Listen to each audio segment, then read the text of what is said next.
من شرور أنفسنا ومن سيئات أعمالنا من يهده الله فلا مضل له ومن يضلله فلا هادي له ونشهد أن لا إله إلا الله وحده لا شريك له ونشهد أن سيدنا ونبينا ومولانا محمدا عبده ورسوله صلى الله تعالى على خير خلقه محمد وآله وأصحابه أجمعين. أما بعد فأعوذ بالله من الشيطان الرجيم. بسم الله الرحمن الرحيم. إن الله اشترى من المؤمنين أنفسهم وأموالهم بأن لهم الجنة يقاتلون في سبيل الله فيقتلون ويقتلون وعدا عليه حقا في التوراة والإنجيل والقرآن ومن أوفى بعهده من الله فاستبشروا ببيعكم الذي بايعتم به وذلك هو الفوز العظيم. صدق الله مولانا العظيم وصدق رسوله النبي الكريم ونحن على ذلك من الشهيدين.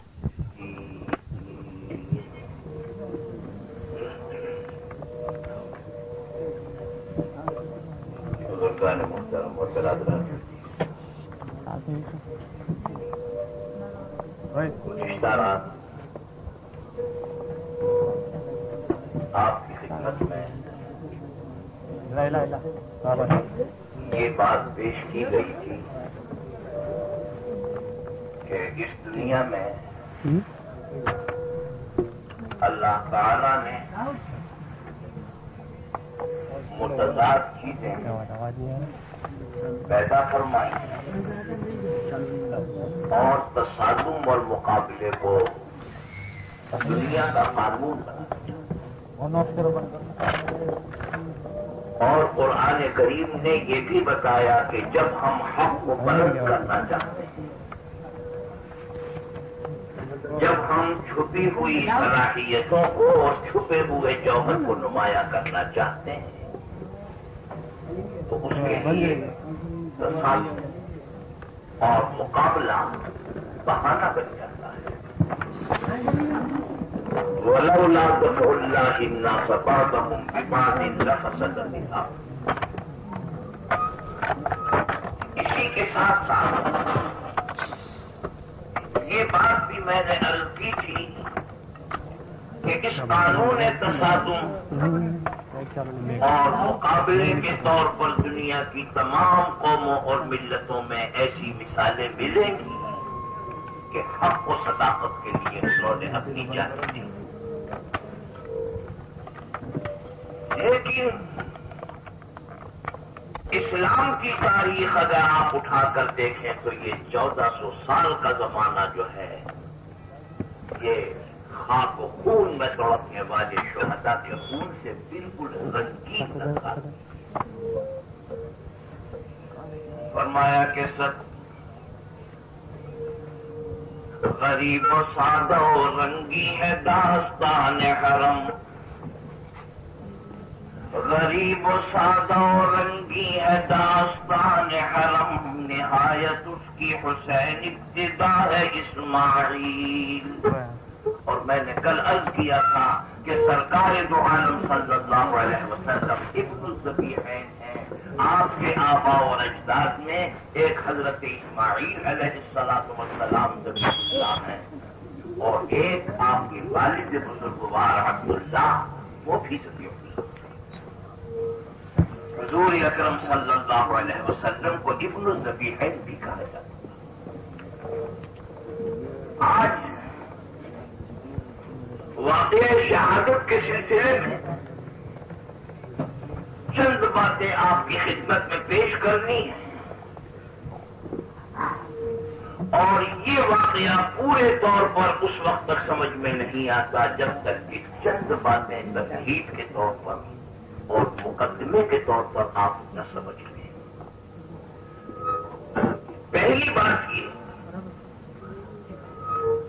کہ حضرت امام حسین رضی اللہ تعالی عنہ کی شہادت کا واقعہ جو سن 61 ہجری میں پیش آیا، اس سے پہلے کے دور میں، اس سے پہلے زمانے میں کس قسم کے حالات تھے، کیا واقعات تھے، کیا مسائل تھے کہ جس کے نتیجے میں یہاں تک نوبت پہنچی کہ حضرت امام حسین رضی اللہ تعالیٰ عنہ میں خاندان نبوت کے افراد کے شہید کر دیے گئے ہیں۔ اور اس کے سمجھنے کے لیے پہلی بنیادی بات یہ ہے کہ آپ یہ بات سمجھیں کہ اسلام میں دین اور دنیا دو الگ الگ چیزیں نہیں ہیں۔ ہر وہ کام جو اللہ اور اس کے رسول کی ہدایت کے مطابق کیا جائے، اور یہ ہدایت پیدائش کے وقت سے لگا کر موت کے وقت تک جاری رہتی ہے، پوری زندگی پر حاوی ہے، اس لیے اس کی ساری زندگی دین ہے، بشرطے کہ خدا اور خدا کے رسول کے حکم کے مطابق ہو۔ اس میں دنیا کا کوئی تصور نہیں۔ یہ بات میں نے اس لیے عرض کی کہ آپ کے سامنے جب ایسے مسائل آئیں گے کہ یہ معلوم ہو کہ حکومت اور خلافت کے مسئلے پر اختلاف ہوا، اور دور ہے دور صحابہ، تو آپ کہیں یہ نہ سمجھے کہ یہ اختلاف بھی اسی طرح کا کوئی اختلاف ہوگا جیسے ہمارے زمانے میں الیکشن کے لیے اور کسی امیدوار کے لیے آپس میں سر پٹکل ہوا کرتی ہے، یہ نہ سمجھیے گا۔ کیوں؟ ایک بات تو یہ کہ اگر آج آپ اس دور کے مسلمانوں سے مقابلہ کریں جو دور صحابہ کا دور ہے، تو یہ بات آپ کو نمایاں طور پر نظر آئے گی کہ صحابہ کرام رضی اللہ تعالی علیہ مجمعین اگر کسی سے دوستی کرتے تھے تو اللہ کے لیے کرتے تھے، کسی سے لڑتے تھے تو اللہ کے لیے لڑتے تھے۔ اور ہمارا اور آپ کا زمانہ وہ ہے کہ اگر ہم دوستی بھی کرتے ہیں تو مقصد اور اپنے مفاد کے لیے کرتے ہیں، اور اگر لڑتے بھی ہیں تو اپنے مفاد کے لیے لڑتے ہیں۔ ایسا معلوم ہوتا ہے کہ ان کے اعتبار سے تو ہمارا اور آپ کا بابا آدم بالکل ایک الگ ہے۔ جب صحابہ کرام رضی اللہ تعالی علیہ مجمعین کی یہ حالت تھی کہ اگر کہیں کسی سے لڑنا ہو، کسی سے اختلاف کرنا ہو، ذاتیات کی بنا پر نہیں، مفاد کی بنا پر نہیں، اعلاء کلمت اللہ کے لیے، دین کی حفاظت کے لیے۔ یہ میں نے اس لیے عرض کیا کہ اگر آپ ان واقعات کو سن کر صحابہ کرام رضی اللہ تعالی علیہ مجمعین کے بارے میں اگر آپ کے دل میں کوئی بھاس پیدا ہو جائے چبھن پیدا ہو جائے، کوئی شبہ پیدا ہو جائے، تو ظاہر ہے کہ جو مرتبہ اللہ تعالیٰ نے صحابہ کو عطا فرما دیا ہے، ہم اور آپ اس مرتبے کو تو کم نہیں کر سکیں گے، لیکن صحابہ کے بارے میں اگر بدگمانی پیدا ہوئی تو اس سے ہمارے دین اور ایمان کو نقصان ہمارا ہے، اس لیے کہ صحابہ کرام رضی اللہ تعالی علیہ مجمعین کے ذریعے ہی سے ہم تک اور آپ تک قرآن پہنچا، نماز پہنچی، روزہ پہنچا، سارا دین پہنچا۔ اگر خدا نہ کرے صحابہ کرام رضی اللہ تعالی علیہ مجمعین بھی ہمارے اور آپ ہی کی طرح اگر اقتدار کی خاطر ایک دوسرے کا گلا کاٹتے تھے، اگر اقتدار کے لیے ایک دوسرے سے جھگڑتے تھے، تو اگر کل کو کوئی غیر مسلم یہ کہے کہ آپ قرآن کی حفاظت کا بڑا دعویٰ کرتے ہیں، آپ کے تو دین ہی کا اعتبار نہیں ہے، کیونکہ نعوذ باللہ یہ تو ان لوگوں کے ذریعے سے آیا ہے کہ جن لوگوں کے اسلام اور ایمان کا بھی اعتبار نہیں ہے، تو آپ کیا کہیں؟ اس لیے صحابہ کرام رضی اللہ تعالی علیہ مجمعین کا دامن بالکل پاک ہے، اور حضرت مولانا تھانوی رحمۃ اللہ علیہ نے ایک لطیفے سے یہ بات اس طریقے پہ سمجھائی، فرمایا کہ ایک عورت اپنے بچے کو پاؤں پہ بٹھا کے پاخانہ پھرا رہی تھی، اور وہ عید کی چاند رات تھی،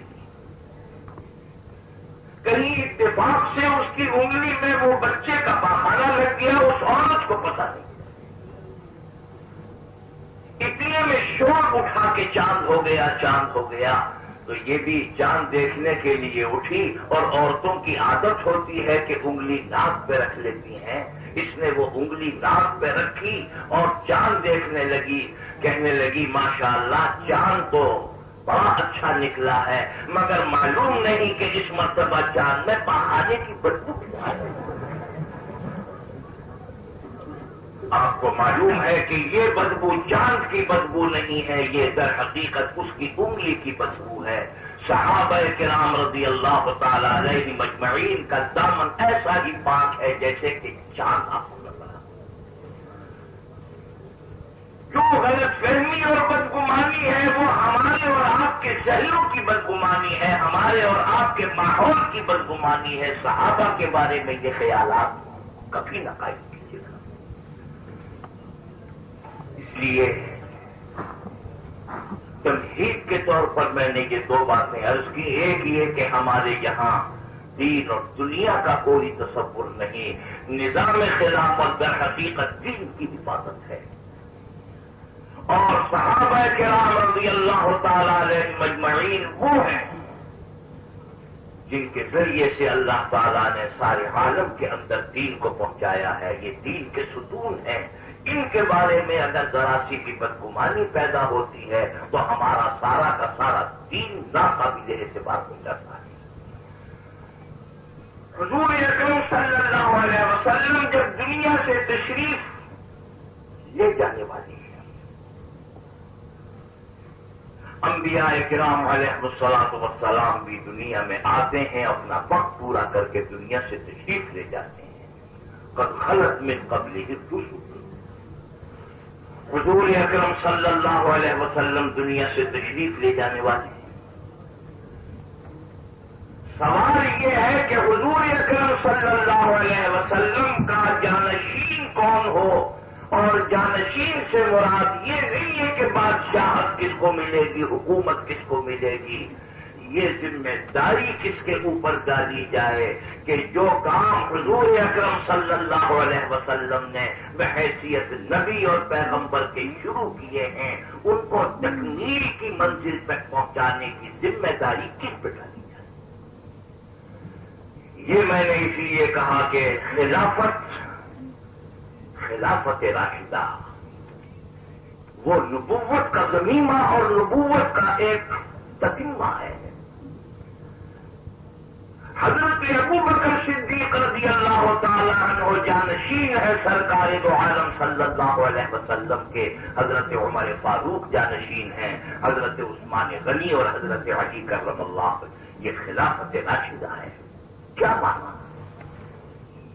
خلافت راشدہ کے معنی یہ ہے کہ یہ دور وہ دور ہے کہ حضور اکرم صلی اللہ علیہ وسلم کے ان کاموں کو کہ جن کی آپ نے بنیاد رکھی ہے اسی طریقے سے تکمیل کی منزل تک پہنچانا جو منشا ہے سرکار دو عالم صلی اللہ علیہ وسلم کا۔ اسی لیے خلفاء راشدین کی حیثیت عام خلفاء کی نہیں ہے۔ میری مراد یہ ہے کہ عام خلفاء پر آپ تنقید بھی کر سکتے ہیں کہ یہ اچھا کیا، یہ برا کیا، یہ جائز کیا، یہ ناجائز کیا۔ خلفاء راشدین پہ تنقید جائز نہیں ہے، کیونکہ حضور اکرم صلی اللہ علیہ وسلم نے فرمایا علیکم بسنتی و سنت الخلفاء الراشدین، میری سنت بھی شریعت اور دین ہے اور خلفاء راشدین کی سنت بھی شریعت اور دین ہے۔ چنانچہ حضور اکرم صلی اللہ علیہ وسلم کے وصال کے بعد حضرت ابو بکر صدیق رضی اللہ تعالیٰ عنہ کو آپ کا جانشین مقرر کیا گیا۔ مسجد نبوی میں بیعت عام ہوئی اور آپ جانشین اور خلیفہ مقرر ہو گئے۔ کس طریقے پر ہوئے؟ اسلام میں کیا طریقہ ہے حاکم کے انتخاب کا اور حاکم کو لانے کا؟ یہ بحث بڑی لمبی ہے، میں اس میں جانا نہیں چاہتا، لیکن اسلام کے اندر آمریت نہیں ہے، اسلام کے اندر وراثت نہیں ہے، اسلام کے اندر شخصی طور پر کسی کو بٹھانے کا سوال نہیں پیدا ہوتا ہے، بلکہ شورائی طریقے پر امیر اور خلیفہ مقرر کیا جاتا ہے۔ وہی طریقہ حضرت ابو بکر صدیق رضی اللہ تعالی عنہ کے لیے اختیار کیا گیا۔ آپ کی مدت خلافت بہت تھوڑی ہے، لیکن حضرت ابو بکر صدیق رضی اللہ تعالیٰ عنہ نے اپنے 28 سالہ زندگی کے اندر اس دور میں بڑے بڑے اسلام کے کام انجام دیے۔ سب سے بڑی بات یہ ہے کہ حضور اکرم صلی اللہ علیہ وسلم کے زمانے ہی سے جو مصنوعی طریقے پر چھوٹے قسم کے مدعی نبوت کے جو پیدا ہو گئے تھے، اس فتنے کا استحصال حضرت ابو بکر صدیق رضی اللہ تعالی عنہ نے اپنے زمانے میں کیا، اور یہ فتنہ تقریباً ابو بکر صدیق کے زمانے میں بالکل ختم ہو چکا ہے۔ حضرت ابو بکر صدیق رضی اللہ تعالی عنہ کی علالت اور بیماری میں یہ سوال پیدا ہوا کہ اگر آپ کا وصال ہو گیا، عمر تقریباً 63 سال کے قریب پہنچ گئی ہے، تو پھر کیا انتظام کیا جائے؟ خود حضرت ابو بکر صدیق رضی اللہ تعالی عنہ نے کہا کہ میں اپنے زمانہ خلافت میں عمر فاروق سے مشورے کرتا رہا ہوں، میری رائے یہ ہے کہ میرے بعد حضرت عمر کے ہاتھ پر بیٹھ کی جائے۔ بعض لوگوں نے یہ کہا بھی کہ حضرت عمر فاروق کے بارے میں عام خیال یہ ہے کہ وہ بڑے سخت مزاج ہیں، اور اس میں شک نہیں کہ حضرت عمر فاروق رضی اللہ تعالیٰ عنہ میں ایک قسم کی سختی تھی، مگر وہ سختی قابل تعریف ہے، وہ سختی جو ہے ان کی کمزوریوں کے اندر شمار ہونے کے قابل نہیں ہے، وہ ان کے لیے عیب نہیں۔ ایک سختی ہے قانون کی، یعنی قانون ایسا بنایا جائے سخت کہ جس کی وجہ سے لوگوں کے لیے عمل کرنا مشکل ہو اور اس پر عمل ہو نہیں سکتا ہو۔ کہا جائے گا حاکم ظالم ہے، اس نے قانون کے ذریعے سے لوگوں کو تنگ کر دیا ہے۔ مثال کے طور پر قانون یہ بنایا جائے کہ ایک چھٹاک سے زیادہ کسی کو آٹا نہیں ملے گا، آپ کہیں گے کہ بھلا دیکھیے کہیں ایسا قانون چل سکتا ہے، کہیں اس قانون پہ عمل ہو سکتا ہے؟ کیسا ظالمانہ قانون بنا؟ اور دوسری سختی یہ ہے کہ قانون تو وہ بنایا جائے، ضابطہ وہ مقرر کیا جائے کہ جو سب کی بہبودی اور سب کی فلاح سے تعلق رکھتا ہو، لیکن جہاں تک اس پر عمل کرانے کا تعلق ہے پوری شدت اور پوری سختی کے ساتھ عمل کرایا جائے۔ حضرت عمر فاروق رضی اللہ تعالیٰ عنہ کی سختی اس معاملے میں تھی کہ وہ پوری شدت اور پوری سختی کے ساتھ چاہتے تھے کہ قانون کے اوپر اور ضابطے پر عمل کیا جائے۔ حضرت ابو بکر صدیق نے جواب دیا، میرے زمانے میں وہ سخت ہے، میرے بعد نرم ہو جائے۔ بہرحال حضرت عمر فاروق رضی اللہ تعالیٰ عنہ کا زمانہ ہے تقریباً 10.5 سال کا زمانہ، اور حضرت عمر فاروق کے زمانے میں اسلامی حکومت اور اسلامی سلطنت کی حدیں اتنی بڑھ گئیں کہ مولانا عبد الماجد دریابادی نے لکھا تھا جب مشرقی پاکستان بھی مغربی پاکستان کے ساتھ تھا کہ اگر ہندوستان اور پاکستان کو اگر ایک جگہ کیا جائے تو اس سے 8 گنی بڑی سلطنت تھی عمر فاروق کی۔ اور حضرت عمر فاروق رضی اللہ تعالیٰ عنہ کا دور ایسا کامیاب دور ہے یورپ والے کسی کو نہیں بخشتے، لیکن جب حضرت عمر فاروق کا نام آتا ہے تو کہتے ہیں کہ یہ دور اور یہ زمانہ ایسا ہے کہ اس میں کہیں انگلی رکھنے کی بھی گنجائش نہیں ہے، کوئی بات قابل اعتراض نہیں ملتی ہے۔ حضرت عمر فاروق رضی اللہ تعالیٰ عنہ کی شہادت کا واقعہ پیش آ گیا۔ نماز کے لیے تشریف لے گئے ہیں، مسجد کے اندر ہیں اس وقت جب کہ مصلی پر جانے والے ہیں، ایک غلام ہے جس کا نام ابو لولو ہے، اس نے ان پر حملہ کیا اور حضرت عمر فاروق رضی اللہ تعالیٰ عنہ گر گئے۔ تیسرے دن حضرت عمر فاروق رضی اللہ تعالیٰ عنہ کا وصال ہوا ہے۔ یہ واقعہ حضرت عمر کی شہادت کا پیش آیا، لیکن جب یہ واقعہ شہادت پیش آیا ہے تو اس سے پہلے آپ نے جب یہ دیکھا کہ ابھی میرے اندر اتنی طاقت ہے کہ میں بعض آنے والے مسائل کے سلسلے میں طے کر جاؤں، تو آپ نے لوگوں سے یہ کہا کہ میرے بعد انتخاب کے لیے 6 آدمیوں کی ایک کمیٹی بنا دی ہے، اور وہ 6 آدمی جو ہیں وہ صحابہ میں بڑے جلیل القدر صحابی ہیں، بڑے نامور ہوں، اور یہ 6 آدمی جو ہے یہ انتخاب کریں اس بات کا کہ خلیفہ کون مقرر کیا جائے، انہی لوگوں میں سے امیدوار بھی ہو اور یہی لوگ ووٹ بھی دیں۔ قصہ مختصر یہ کہ حضرت عبد الرحمن ابن عوف رضی اللہ تعالیٰ عنہ جو ان 6 آدمیوں میں ہیں آئے اور فرمایا کہ میں عام مسلمانوں سے پوچھ کر آیا ہوں، اس لیے بہتر یہ ہے آپ سب اپنے اپنے نام واپس لے لیں، میں بھی اپنا نام واپس لیتا ہوں۔ امیدوار صرف 2 ہیں، حضرت عثمان غنی رضی اللہ تعالی عنہ اور حضرت علی کرم اللہ وجہہ۔ مسلمانوں میں ان 2 کے سوا تیسرے کا کوئی نام نہیں لیتا ہے، مسئلہ ان دونوں کا ہے۔ حضرت عبد الرحمن ابن عوف رضی اللہ تعالی عنہ نے اس سارے کے سارے انتخاب کی کارروائی کو خود اپنے ہاتھوں سے انجام دیا، جس کے نتیجے میں حضرت عثمان غنی رضی اللہ تعالی عنہ تیسرے خلیفہ منتخب ہو گئے۔ حضرت عثمان غنی رضی اللہ تعالی عنہ کا دور بھی کافی لمبا اور طویل ہے، لیکن حضرت عثمان غنی رضی اللہ تعالی عنہ مزاج کے نرم، اللہ تعالیٰ نے ان میں اتنی حیا اور اتنی مروت اللہ تعالیٰ نے ان کو عطا فرمائی تھی کہ ان کے فضائل میں یہ بیان کیا گیا ہے کہ ملائکہ اور فرشتے بھی ان سے حیا کرتے ہیں۔ حضرت عثمان غنی رضی اللہ تعالیٰ عنہ کے اس دور میں بعض فتنہ پردازوں نے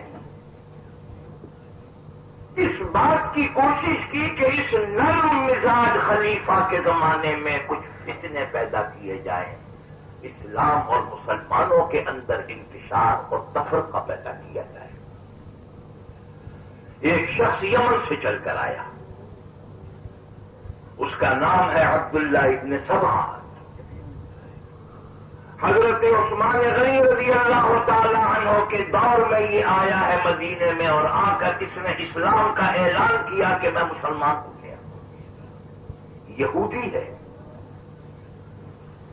میں نے شاید اس سے پہلے بھی عرض کیا ہے، مفتی اعظم فلسطین مرحوم فرمایا کرتے تھے کہ میری زندگی کا اتنا طویل تجربہ ہے، اس تجربے کی بنا پر میں یہ عرض کرتا ہوں کہ میری رائے میں یہودی مسلمان ہونے کے بعد بھی شاید مسلمان نہیں ہوتا۔ ان کا مطلب یہ تھا کہ عام طور پر یہودی کے دل میں اسلام کا اتنا بغض ہوتا ہے کہ وہ اسلام میں آنے کے بعد بھی اسلام ہی کی مخالفت کا پروگرام بناتے ہیں۔ یہ مدینے میں آیا اور مدینے میں آ کر مسلمانوں کی کمزوریوں، مسلمانوں کے حالات کا جائزہ لیا، اور جائزہ لینے کے بعد یہ پروگرام بنایا کہ کسی طریقے سے بھی مسلمانوں میں زبردست انتشار پیدا کیا جائے۔ اس نے یہ بات بھی لوگوں سے کہی کہ مسلمان کہتے ہیں کہ حضرت عیسیٰ علیہ الصلوۃ والسلام پھر دوبارہ آئیں گے دنیا میں، تو اگر حضرت عیسیٰ کے بارے میں یہ عقیدہ ہے تو محمد عربی صلی اللہ علیہ وسلم کے بارے میں یہ عقیدہ کیوں نہیں ہے؟ اس نے مسلمانوں میں یہ بات پھیلائی کہ حضور بھی دنیا میں دوبارہ تشریف لائیں گے۔ اس نے کہا کہ یہودی عقیدے کے مطابق دنیا کے تمام عہدے اور دنیا کے تمام مناصب ان لوگوں کے لیے ہیں کہ جن کی رگوں میں نبی اور پیغمبر کا خون ہے۔ اس نے کہا کہ کیا وجہ ہے کہ حضور اکرم صلی اللہ علیہ وسلم کے بعد ابو بکر صدیق خلیفہ ہوئے، عمر فاروق خلیفہ ہوئے، عثمان غنی خلیفہ ہوئے، اور کیوں آپ کے خاندان کا اور آپ سے نسبی تعلق رکھنے والا کیوں خلیفہ نہیں مقرر کیا؟ اس نے ایک جماعت بنائی جس جماعت کی غرض و غایت یا جس کا نعرہ یہ تھا کہ اہل بیت سے محبت کرنا، ان کی عظمت اور ان کی عزت قائم کرنا، یہ ہماری جماعت کا مقصد ہے۔ یہ کوفے میں گیا، بصرے میں گیا، اور جا کر اس نے اس قسم کا فتنہ برپا کیا، اور جہاں گیا وہاں سے یہ نکال دیا گیا۔ اس نے ایک جماعت بنائی جس کا مقصد یہ تھا کہ حضرت عثمان غنی رضی اللہ تعالیٰ عنہ کو یا معذور کر دیا جائے یا انہیں شہید کر دیا جائے۔ میں مختصر طریقے پہ عرض کر رہا ہوں تاکہ میں واقعی شہادت پر آ جاؤں۔ حضرت عثمان غنی رضی اللہ تعالی عنہ کے زمانے میں کچھ لوگ آئے جو عبداللہ ابن سبا کے بھیجے بھی تھے، اور انہوں نے کہا کہ صاحب مصر میں انتظام خراب ہے، کوفے میں انتظام خراب ہے، بصرے میں انتظام خراب ہے، یہاں کے گورنروں کو تبدیل کیا جائے، یہاں کا نظام تبدیل کیا جائے۔ مختصر یہ کہ حضرت عثمان غنی رضی اللہ تعالیٰ عنہ نے ان کی شکایتوں کو سنا، کچھ فیصلے کیے، اصلاح کی کوشش کی،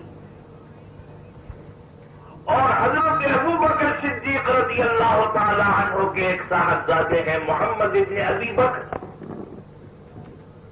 ان کے بارے میں یہ فیصلہ کیا کہ مصر والوں کو جو شکایت ہے گورنر سے، ہم محمد ابن ابی بکر کو وہاں کا گورنر مقرر کر لیتے ہیں۔ یہ لوگ جو مطالبہ لے کر آئے تھے، اس میں کوفے کے لوگ بھی تھے، اس میں بصرے کے بھی تھے، اس میں مصر کے بھی تھے۔ یہ جب فیصلہ ہو گیا یہ لوگ روانہ ہو گئے. تیسرے دن چوتھے دن یہ دیکھا کہ یہی لوگ ایک بلوائیوں کے ساتھ ایک ہجوم کے ساتھ یہ آئے ہیں مدینے میں، اور آ کر حضرت علی کرم اللہ وجہ سے یہ کہا کہ خلیفہ نے نعوذ باللہ ہمیں دھوکہ دیا ہے، کیونکہ ہم جا رہے تھے راستے میں ہمیں ایک ایسا آدمی ملا ہے جس آدمی کے پاس سے ہمیں ایک خفیہ خط ملا. اس خفیہ خط میں یہ لکھا ہوا تھا کہ یہ لوگ جب مصر میں پہنچے تو تم ان کو قتل کر دینا. ہم کو یہ لکھ کے دیا جا رہا ہے کہ ہمیں گورنر مقرر کیا جا رہا ہے، اور مصر کے حاکم کو یہ لکھا جا رہا ہے کہ یہ پہنچے تو انہیں قتل کر. حضرت علی کرم اللہ وجہ نے فرمایا کہ مجھے تو یقین نہیں آتا یہ حضرت عثمان غنی رضی اللہ تعالیٰ تو کبھی ایسا نہیں کر سکتے، یہ کوئی سازش ہے. اور سازش کا اندازہ اس سے بھی ہوتا ہے کہ بھئی مصر کا راستہ الگ ہے، بصرے اور کوفے کا راستہ الگ ہے. اگر یہ سازش مصر کے راستے میں پکڑی گئی ہے تو یہ کوفے اور بصرے کی آدمی تمہارے سامنے کیسے آتے ہیں؟ یہ تو تمہارے ساتھ یہاں سے روانہ ہوئے تھے، اور روانہ ہو کر کوفے والوں کو کوفے جانا چاہیے تھا، بصرے والوں کو بصرے جانا چاہیے تھا، مصر والوں کو مصر جانا چاہیے تھا. لیکن معلوم یہ ہوتا ہے کہ یہ لوگ دراصل ایک سازش کے طور پر اس چیز کو لے کے آئے ہیں، اور اس کا حقیقت سے کوئی تعلق نہیں. حضرت علی کرم اللہ وجہ نے فرمایا کہ میں تمہارا ساتھ دینے کے لیے تیار ہوں. انہوں نے حضرت علی کرم اللہ وجہ کو ملوث کرنے کے لیے یہ بات کہی کہ اگر آپ ہمارا ساتھ نہیں دیتے ہم آپ کو بدنام کریں گے، اور اب ہم یہ اعلان کریں گے کہ انہوں نے ہمیں خط لکھ کر بلایا تھا جس کی وجہ سے ہم یہاں پر آئے تھے، اب یہ ہمارا ساتھ دینے کے لیے تیار نہیں. یہ وہ جماعت ہے جو یہ دعویٰ کرتی ہے کہ ہم اہل بیت کی عظمت اور اہل بیت کی محبت کو قائم کرنے کے لیے آئے ہیں، اور یہ ہماری کوشش ہے. حضرت علی کرم اللہ وجہ کے ساتھ یہ بے ادبی کا اور گستاخی کا سلوک کیا. حضرت علی کرم اللہ وجہ نے صاف انکار کر دیا، بلوائیوں نے ہجوم کیا. حضرت عثمان غنی رضی اللہ تعالیٰ عنہ منبر رسول کے اوپر خطبہ دے رہے ہیں. ان بلوائیوں نے ان پر پتھراؤ کیا ہے اور اتنے پتھر برسائے ہیں کہ حضرت عثمان غنی نیچے گر کے بے ہوش ہو گئے. میں عام طور پر یہ بات کہا کرتا ہوں کہ اگر آپ کو اللہ نے یہ شرف دیا ہے کہ آپ حضور کے روزے پہ پہنچے ہیں اور مسجد النبوی کو آپ نے دیکھا ہے، تو یہ منبر رسول اور حضور کے روزے میں کچھ زیادہ فاصلہ نہیں ہے. آپ ایمانداری سے بتائیے کہ آج 1400 سال کے بعد وہ مسلمان جس کو آپ فاسق و فاجر کہتے ہیں، اگر آپ اس سے یہ کہیں کہ کیا تمہارے اندر یہ ہمت ہے کہ رسول اللہ کی مسجد میں یا اس منبر کے اوپر جس منبر پر سرکار دو عالم صلی اللہ علیہ وسلم تشریف رکھتے تھے تم وہاں پر پتھر یا ڈلا پھینک سکتے ہو؟ وہ کہے گا میں کبھی نہیں کر سکتا. اگر آج 1400 سال کے بعد کا مسلمان جو ہے اگر یہ بدتمیزی اور یہ گستاخی نہیں کر سکتا تو میرے دوستو یقین جانیے جن لوگوں نے یہ گستاخی اور یہ بے ادبی حضرت عثمان غنی رضی اللہ تعالیٰ عنہ کے ساتھ کی ہے، حقیقت میں وہ اپنے کو مسلمان کہتے تھے مگر ان کے دلوں میں اسلام نہیں تھا. وہ صرف مسلمانوں میں انتشار پیدا کرنے کے لیے، تفرقہ پیدا کرنے کے لیے اپنے کو مسلمان کہہ کے مسلمانوں میں شامل تھے، مگر حقیقت میں ان کا اسلام و دین سے کوئی تعلق نہیں. پھر اہل بیت کی محبت کا جہاں تک تعلق ہے، کل ہی میں نے عرض کیا ہے امام مالک رحمۃ اللہ علیہ نے تمام عمر مدینے میں جوتا نہیں پہنا.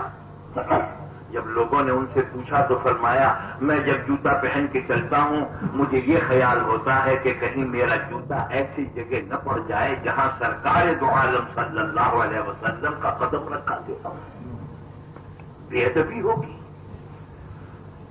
ایک مومن اور ایک مسلمان اگر ان ذرات کو بھی قابل احترام سمجھتا ہے کہ جن ذرات پر حضور کا قدم پڑا ہے، آپ کیا سمجھتے ہیں کہ اس کے دل میں اہل بیت کی محبت نہیں ہوگی؟ کیا سرکار دو عالم صلی اللہ علیہ وسلم کے خاندان والوں سے اس کے دل میں محبت نہیں ہوگی؟ سوچنے کی بات ہے، ذرات سے اس کے دل میں احترام کا جذبہ پیدا ہو رہا ہے تو حضور اکرم صلی اللہ علیہ وسلم کی اولاد اور آپ کے خون سے ان کو کتنا تعلق ہوگا؟ پھر حضرت عثمان غنی رضی اللہ تعالی عنہ جن کے نکاح میں حضور اکرم صلی اللہ علیہ وسلم کی 2 صاحبزادیاں ہیں، ایک حضرت رقیہ ایک حضرت ام کلثوم، یہ کے بعد دیگرے دونوں صاحبزادیوں سے نکاح ہوا ہے جس کی وجہ سے ان کا لقب ذی النورین ہے۔ اگر اہل بیت کی محبت قائم کرنا ہے تو کیا عثمان غنی کو اس میں سے 5% بھی حصہ نہیں ملے گا؟ حضرت عثمان غنی رضی اللہ تعالی عنہ کے ساتھ یہ بے ادبی کا سلوک کیا گیا، ان پر پتھر برسائے اور وہ گر کے بے ہوش ہو گئے۔ ان کو لوگ اٹھا کر گھر پہ لے آئے، بلوائی گھسنا چاہتے ہیں گھر کے اندر۔ حضرت علی کرم اللہ وجہ کیا کر سکتے ہیں؟ جو کر سکتے تھے انہوں نے اس میں کوئی کسر نہ اٹھا رکھی۔ اپنے دونوں صاحبزادے حضرت امام حسن رضی اللہ تعالیٰ عنہ اور حضرت امام حسین رضی اللہ تعالیٰ عنہ دونوں کو دروازے پہ کھڑا کر دیا کہ خبردار کوئی اندر نہ جانے پائے۔ حضرت عثمان غنی رضی اللہ تعالیٰ عنہ نے حضرت علی کرم اللہ وجہ کو بلا کے بھیجا کہ میں آپ سے مشورہ کرنا چاہتا ہوں۔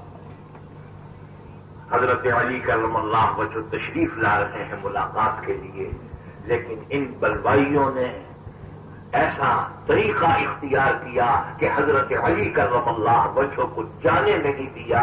حضرت علی کرم اللہ وجہ نے اپنا امامہ اتار کے پھینک دیا اور فرمایا کہ جاؤ عثمان غنی کو یہ امامہ پہنچا دینا اور کہتے رہا کہ میں آنا چاہتا ہوں مگر بلوائی مجھے آنے نہیں دیتی۔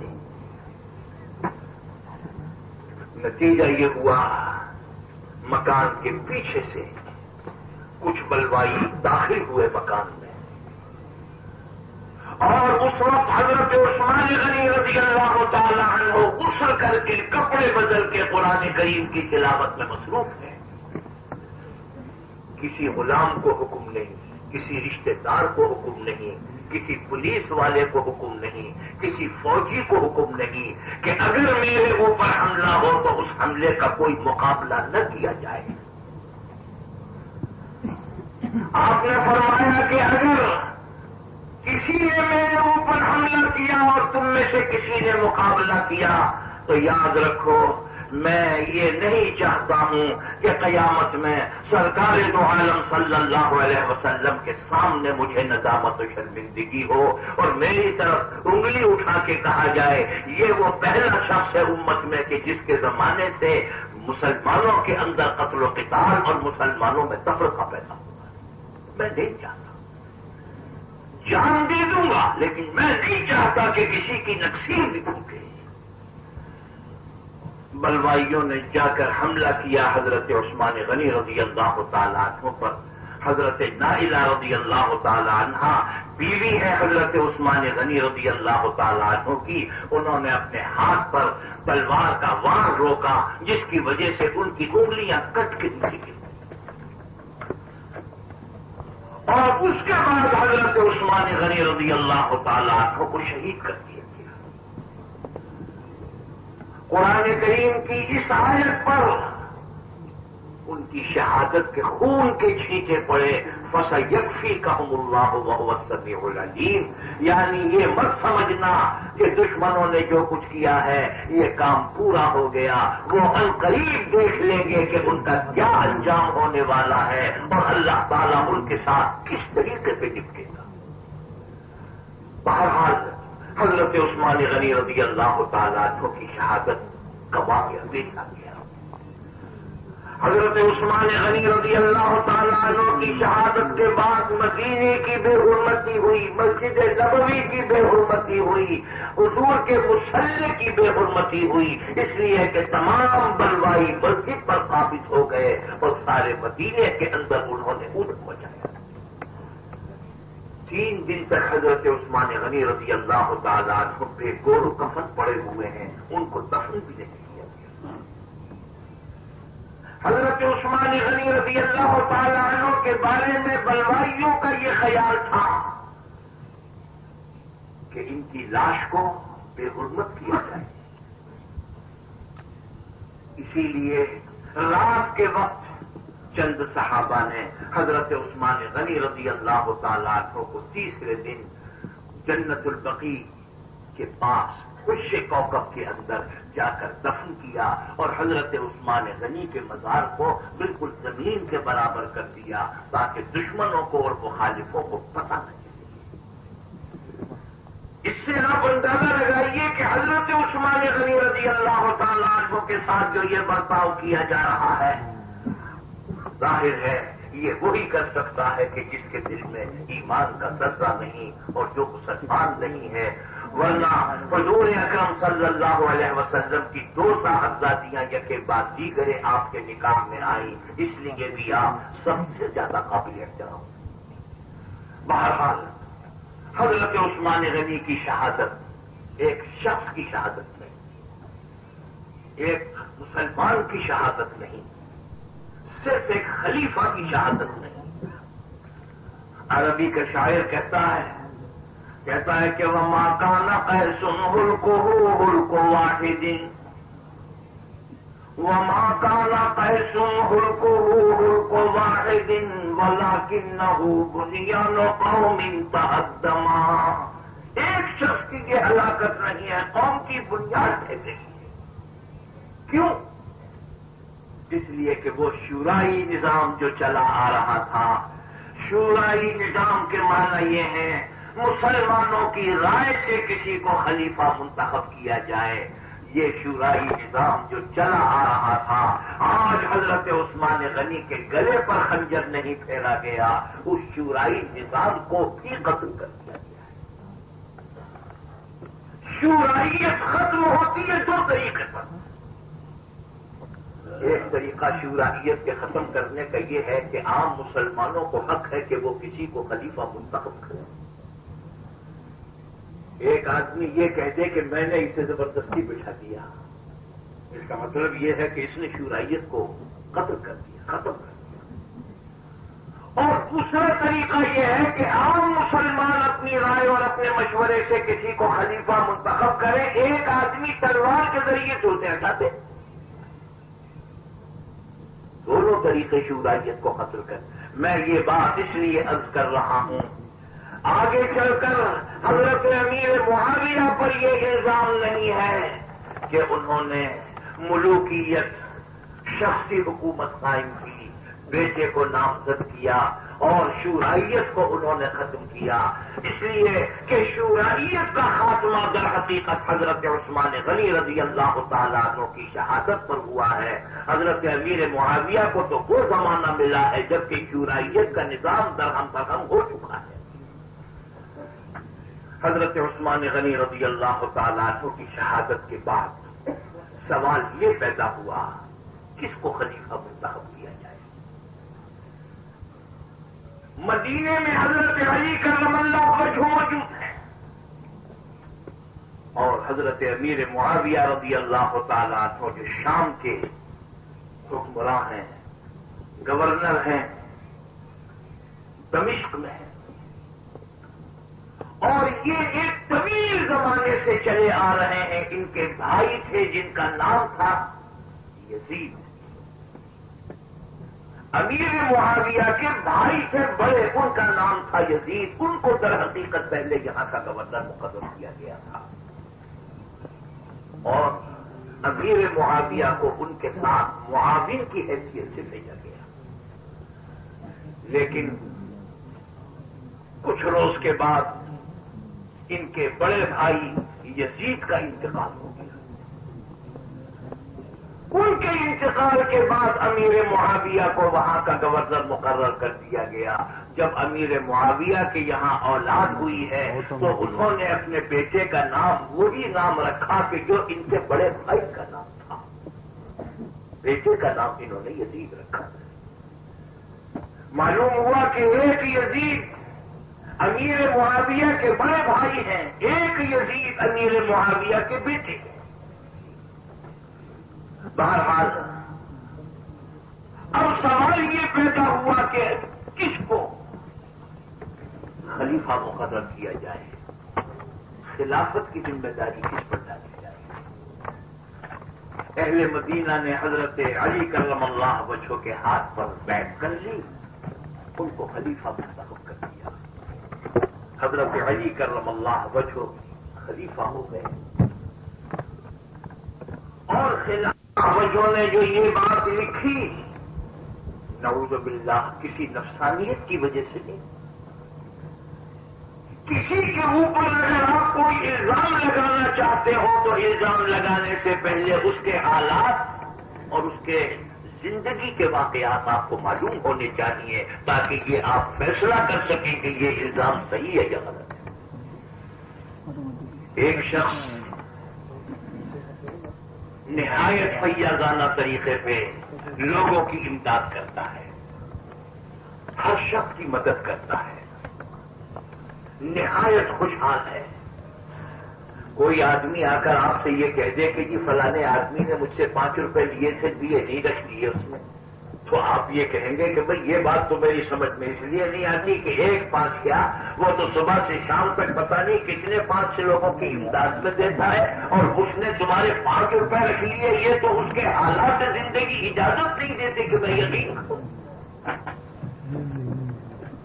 حضرت علی کرم اللہ وجہہ کے اندر کتنی نفسانیت ہے، اس کا اندازہ آپ اس سے لگا لیجیے کہ حضرت علی کرم اللہ وجہہ ایک کافر کے ساتھ مقابلہ کر رہے ہیں، اور حضرت علی کرم اللہ وجہہ اس کو پچھاڑنے کی کوشش کر رہے ہیں، پسینے پسینے ہو گئے۔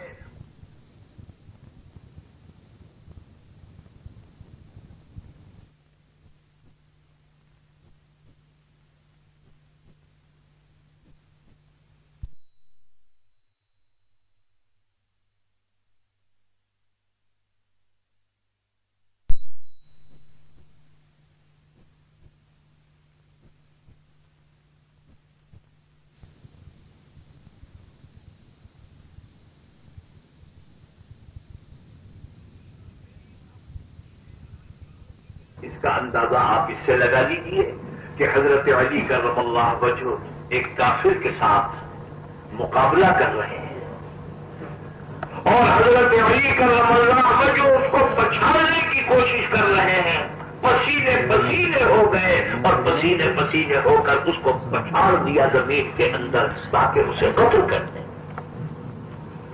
اتنے میں اس کافر نے حضرت علی کرم اللہ وجہہ کے منہ پہ تھوک دیا۔ حضرت علی کرم اللہ وجہہ نے اس کو چھوڑ دیا، وہ بچ گیا۔ لوگوں نے کہا کہ حضرت کتنی دیر سے آپ کوشش کر رہے تھے کہ قابو میں آ جائے، جب قابو میں آ گیا تو آپ نے اسے قتل نہیں کیا، چھوڑ دیا، اس کی کیا وجہ؟ فرمایا بات یہ ہے میں جو اس سے لڑ رہا تھا اللہ کی رضا کے لیے لڑ رہا تھا، جب اس نے میرے منہ پہ تھوک دیا مجھے یہ خیال ہوا اب اگر میں اسے قتل کروں گا شاید نفسانیت کی وجہ سے قتل ہوگا اور مجھے ثواب نہ ملے گا، اس لیے میں نے اسے چھوڑ دیا۔ حضرت علی کرم اللہ وجہہ نے یہ بات اس لیے لکھی کہ جو امیر ہوتا ہے، حاکم ہوتا ہے، وہ جانتا ہے کہ کن لوگوں کے تعاون سے میں نظام چلا سکتا ہوں، کن لوگوں سے مجھے مناسبت نہیں ہے۔ ان کو حق تھا اس بات کا کہ وہ امیر معاویہ کو یہ لکھیں کہ میں نے آپ کو شام کی گورنری سے معزول کر دیا، کسی نفسانیت کے بغیر، ملک کے مفاد میں، اپنے حکومت کو کامیاب بنانے کے لیے۔ لیکن حضرت امیر معاویہ رضی اللہ تعالیٰ عنہ وہاں سے لکھتے ہیں حضرت علی کرم اللہ وجہہ کو کہ میں آپ کو سرے سے امیر المومنین ہی ماننے کے لیے تیار نہیں ہوں، لہذا مجھے معزول کرنے کا سوال ہی پیدا نہیں ہوتا۔ یہاں سے یہ اختلاف پیدا ہوا ہے، اور جیسا کہ میں نے عرض کیا ہے کہ آپ ہرگز یہ نہ سمجھیے گا کہ یہ کوئی اقتدار کی جنگ ہے، کرسی کی لڑائی ہے، نہیں۔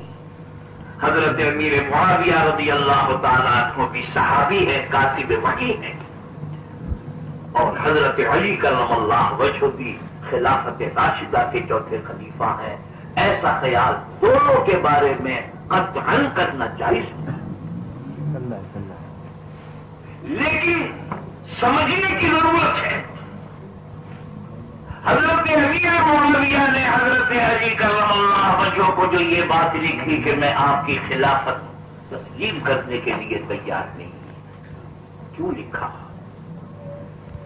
شریعت کا قانون ہے،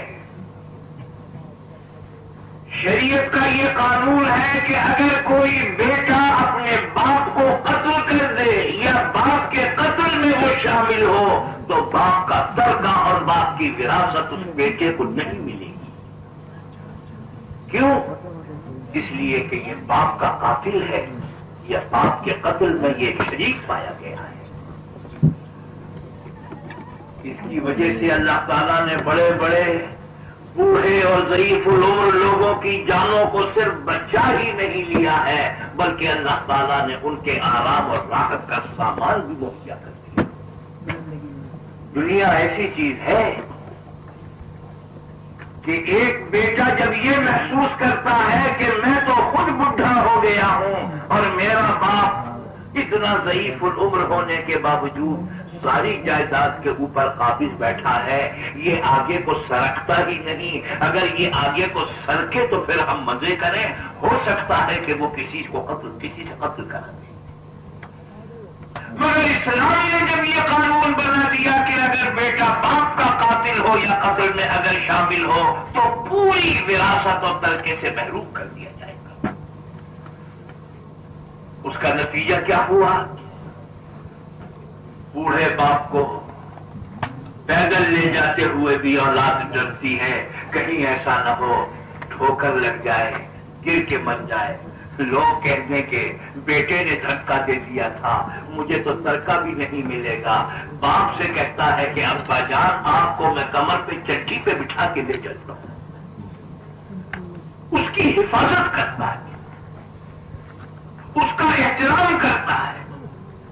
ایسے ہی قانون یہ ہے کہ اگر خلیفہ کو کوئی قتل کر دے یا اگر خلیفہ کے قتل میں کوئی شامل ہو تو وہ خلافت کے لیے ڈسکوالیفائڈ ہے، وہ خلیفہ نہیں ہو سکتا ہے۔ حضرت امیر معاویہ کا یہ خیال ہے کہ حضرت عثمان غنی کی شہادت کا واقعہ پیش آ گیا، آپ مدینے میں ہیں اور آپ کے اور حضرت عثمان غنی کے درمیان اتنا فاصلہ ہے کہ ایک مکان کی چیخ دوسرے مکان میں جاتی ہے، اور حضرت عثمان غنی کا قتل ہو گیا، ان کی شہادت ہو گئی، آپ مدینے میں موجود ہیں، کیسے ہوا یہ؟ دوسری بات یہ ہے کہ وہی قاتل جنہوں نے عثمان غنی کو قتل کیا تھا انہوں نے سب نے آپ کے ہاتھ پر مدینے میں بیعت کر لی، ان لوگوں نے آپ کو خلیفہ بنا دیا اپنا،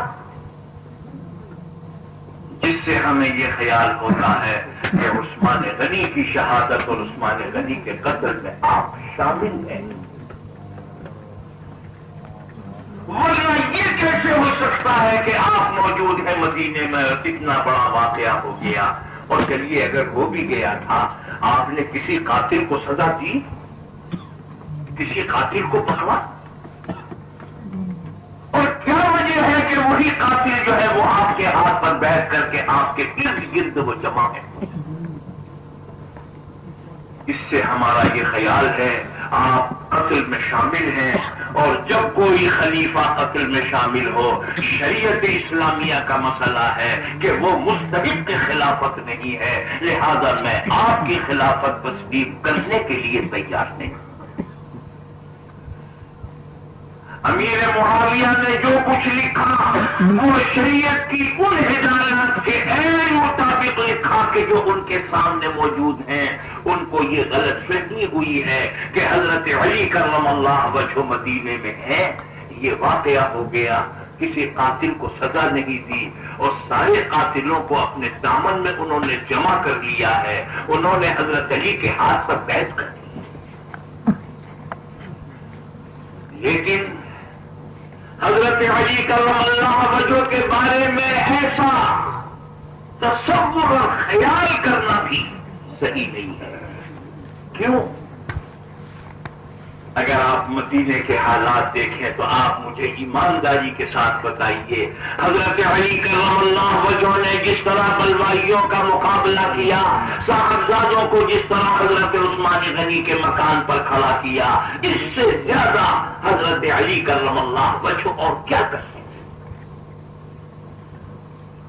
حضرت علی کرم اللہ وجہ نے اپنا امامہ اتار کے پھینک دیا ہے کہ جاؤ عثمان غنی کو دے دو، میں آنا چاہتا ہوں، بلوائی مجھے ملنے نہیں دیتے.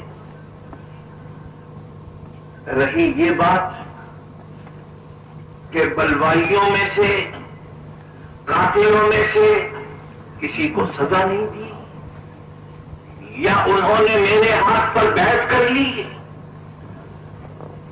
تو بات یہ ہے، یہ سوال جب سامنے آیا کہ حضرت عثمان غنی کا قاتل کون ہے، تو حضرت عثمان غنی کے قاتل کا پتہ چلانا کسی طریقے سے ممکن نہیں. کیوں؟ اس لیے کہ گھر میں صرف حضرت نائلہ رضی اللہ تعالی عنہا حضرت عثمان غنی کی بیوی ہیں. ان سے پوچھا، انہوں نے کہا کہ سب سے پہلے محمد ابن ابی بکر آئے تھے، انہیں میں پہچانتی تھی، مگر وہ قاتل نہیں. انہوں نے داڑھی پر ہاتھ ڈالا.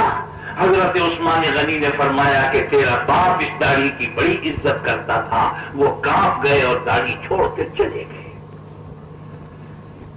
اب جو لوگ آئے اور انہوں نے آ کر عثمان غنی پر حملہ کیا ہے وہ بالکل دوسرے قسم کے لوگ تھے. میں ان میں سے کسی ایک کو بھی نہیں پہچانتی.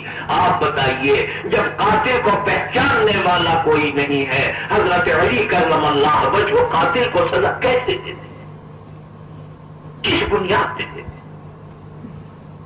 زیادہ سے زیادہ آپ یہ کہیں گے کہ آپ اس کی پوری تحقیقات کریں اور تحقیق کر کے پتہ چلائیں کہ اصل میں قاتل کون ہے. تو تحقیق کے لیے آگے چل کے آپ کو معلوم ہو جائے گا. جب حضرت امیر معاویہ اور حضرت علی کرم اللہ وجہ کا اختلاف زیادہ بڑھ گیا تو حضرت معاذ بن جبل اور حضرت ابو موسیٰ اشعری، یہ دونوں بڑے زبردست عالم اور بڑے جلیل القدر صحابی ہیں. یہ وہ صحابی ہے جن کو یمن بھیجا جا رہا ہے تو حضور اکرم صلی اللہ علیہ وسلم لکھتے ہیں، انی بعثت الیکم خیر اہلی، میں نے اپنے صحابہ میں سے بہترین انتخاب کر کے بھیجا ہے. یہ وہ ہے. انہوں نے جا کر حضرت امیر معاویہ سے کہا کہ کیا آپ حضرت علی کے مقابلے میں خلافت کے دعوے دار ہیں؟ حضرت امیر معاویہ نے کہا، حاشا وکلا، میں ان کے مقابلے پر امارت اور خلافت کا دعوے دار نہیں ہوں. میرا کہنا صرف یہ ہے کہ قاتلی نے عثمان کو سزا دے دی جائے اور اس کے بعد میں خود حضرت علی کے ہاتھ پر بیعت کروں گا اور میں ان کی خلافت کو تسلیم کروں گا. چنانچہ حضرت ابو موسیٰ اشعری اور معاذ بن جبل یہ فرمایا، ہم چاہتے ہیں حضرت علی کرم اللہ وجہ کے پاس اور آپ کو 2-3 دن کے اندر ہم اس کا جواب دیتے ہیں. حضرت علی کرم اللہ وجہ کے پاس آئے اور آ کر یہ فرمایا کہ حضرت آپ سے میں ایک بات کہنے آیا ہوں، امیر معاویہ کا مطالبہ صرف اتنا ہے کہ قاتلین عثمان کو سزا دے دی جائے، وہ آپ کے ہاتھ پر بیعت کر کے آپ کی خلافت کو تسلیم کرے۔ فرمایا کہ اچھا میں اس کا جواب آپ کو کل دوں گا۔ ان کا مطلب یہ ہوگا کہ اس معاملے میں کچھ مشورہ کیا جائے۔ جب حضرت ابو موسیٰ اشعری اور مہاجر نے جبل اگلے دن پہنچے ہیں جواب لینے کے لیے، تو دیکھا کہ ہزاروں آدمی کھڑے ہوئے ہیں اور وہاں یہ نعرہ لگا رہے ہیں، ہم سب کے سب عثمان غنی کے قاتل ہیں، ہم سب کے سب عثمان کے قاتل ہیں، ہمیں سب کو سزا دی جائے۔ جس کا مطلب یہ ہے بات نکل گئی، بلوائیوں کو پتہ چل گیا کہ غالباً قاتل کی تلاش ہو رہی ہے، اس لیے انہوں نے ہجوم کیا۔ یہ وقت ایسا ہے کہ یہاں پر اس وقت قاتل کا پتہ چلانا مشکل ہے۔ رہی یہ بات کہ حضرت علی کرم اللہ وجہ کے ہاتھ پر بیٹھ کی ہو، تو بھائی دیکھیے سوچنے کی بات ہے کہ حضرت علی کرم اللہ وجہ کے پاس کون سا ثبوت ایسا ہے کہ جس سے وہ یہ سمجھے کہ یہ سب قاتل ہیں؟ ان کی پیشانی پہ تو نہیں لکھا ہوا کہ یہ عثمان غنی کے قاتل ہیں۔ بظاہر تو اپنے آپ کو یہ سب مسلمان ہی کہہ رہے ہیں۔ اگر انہوں نے حضرت علی کرم اللہ وجہ کے ہاتھ پر بیعت کر لی اور حضرت علی کرم اللہ وجہ نے انکار نہیں کیا، تو اس میں حضرت علی کرم اللہ وجہ کا کیا قصور ہے؟ اس لیے کہ انہیں کیسے معلوم کہ قاتل ان میں کون ہے؟ غزے کے یہ مقابلہ بڑھتا چلا گیا۔ امیر معاویہ کی طرف سے مطالبہ یہ ہے کہ قاتلین عثمان کو سزا دی جائے۔ حضرت علی کرم اللہ کو جو فرماتے ہیں کہ قاتلین عثمان کو سزا دینے کا امکان نہیں ہے، صورت نہیں ہے، شرارت نہیں ہے، لیکن ادھر سے برابر یہ مطالبہ بڑھتا چلا جا رہا ہے۔ نتیجہ یہ ہوا کہ اس میں جنگ جمل کا واقعہ پیش آیا۔ حضرت عائشہ صدیقہ رضی اللہ تعالی عنہا اونٹ کے اوپر سوار ہو کر تشریف لائی ہیں، صرف یہ کہ حضرت عثمان غنی کے خون کا مطالبہ کیا جائے، جس کی وجہ سے دونوں طرف سے مسلمان شہید ہوئے ہیں۔ یہ جنگ جمل کہلاتی ہے۔ اس کے بعد پھر یہ مقابلہ اور آگے کو بڑھا۔ ایک طرف حضرت علی کرم اللہ وجہ کی فوجیں ہیں، دوسری طرف حضرت امیر معاویہ کی فوجیں ہیں۔ میدان صفین کے اندر ان دونوں کا مقابلہ ہو رہا ہے۔ میدان صفین میں حضرت علی کرم اللہ وجہ اور حضرت امیر معاویہ کے درمیان اتنا زبردست مقابلہ ہوا ہے کہ بقول شخص پشتوں کے پشتے لگ گئے۔ ایسا معلوم ہوتا تھا کہ مسلم قوم دنیا سے فنا ہو جائے گی۔ میدان صفین میں زبردست خون بہا ہے مسلمانوں کا۔ بات صرف اتنی ہے کہ امیر معاویہ قاتلین عثمان کو سزا دینا چاہتے ہیں، اور حضرت علی کرم اللہ وجہ فرماتے ہیں کہ اگر قاتلین عثمان کو سزا دینا ممکن ہوتا تو فوراً دے دیا جاتا، لیکن اس کا کوئی امکان اس لیے نہیں ہے کہ قاتل کی شناخت نہیں ہے، کس کی گردن ماری جائے، کس کو قتل کیا جائے، کس کو پھانسی دی جائے، اس کا کوئی امکان نہیں۔ نتیجہ یہ ہوا میدان صفین کے اندر جب حضرت علی اور حضرت امیر معاویہ کی فوجوں میں زبردست کچھ تو خون ہوا، تو ایک تیسرا فرقہ وہاں سے پیدا ہوا، یہ خارجیوں کا ہے، یہ میدان صفین میں پیدا ہوا۔ انہوں نے نیزی کے اوپر قرآن کریم لٹکایا اور لٹکا کر یہ کہا ان الحکم الا للہ، ہم نہ امیر معاویہ کا کہنا مانیں گے نہ حضرت علی کا کہنا مانیں گے، ہم تو صرف قرآن کا کہنا مانیں گے۔ یہ ایک ایسا طبقہ نکلا کہ یہ حضرت علی کو بھی کافر کہتا تھا اور حضرت امیر معاویہ کو بھی کافر کہتا تھا۔ یہ خارجیوں کا طبقہ تھا جو میدان صفین میں پیدا ہوا۔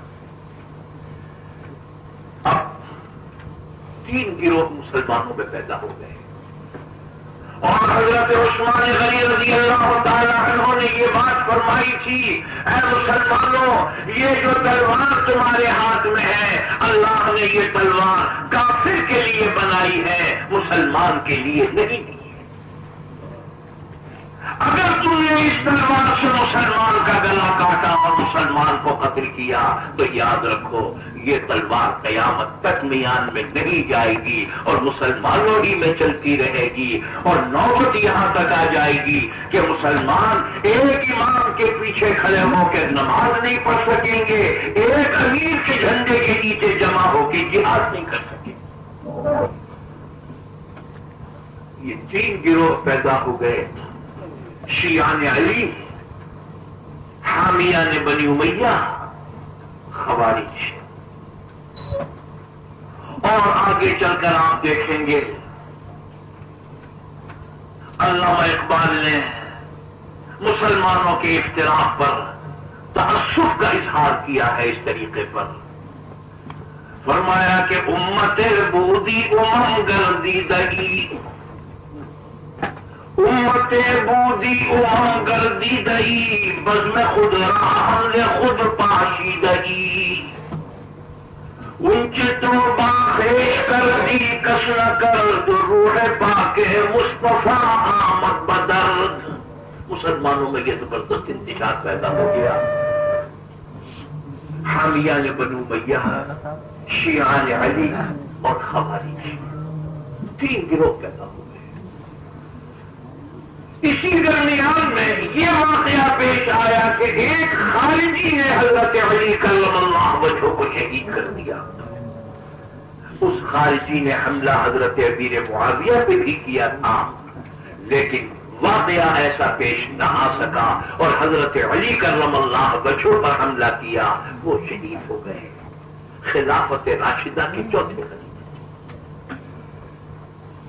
لوگوں نے مدینے میں حضرت علی کرم اللہ وجہہ کے بعد حضرت امام حسن رضی اللہ تعالی عنہ کو ان کی جگہ خلیفہ منتخب کر لیا، جو غالباً 4 مہینے سے 6 مہینے کی مدت تک یہ دور رہا حضرت امام حسن رضی اللہ تعالی عنہ کا۔